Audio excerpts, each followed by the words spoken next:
बिस्मिल्लाहिर्रहमानिर्रहीम।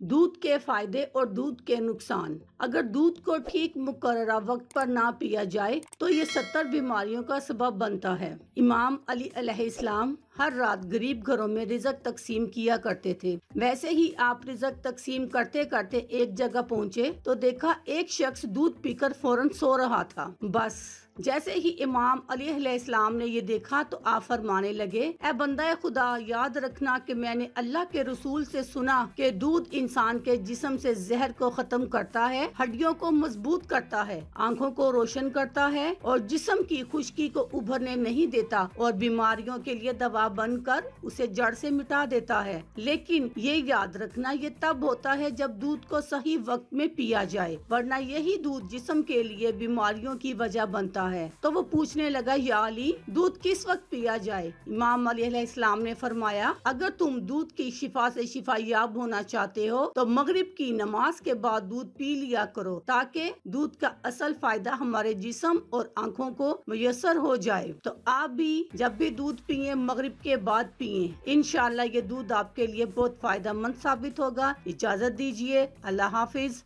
शुक्रिया।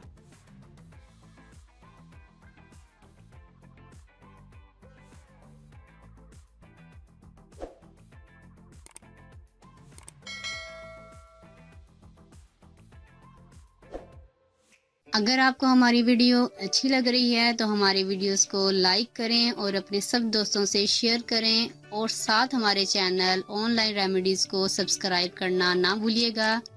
मिलती हूँ मैं आपको एक नई वीडियो के साथ, तब तक के लिए अल्लाह हाफिज़।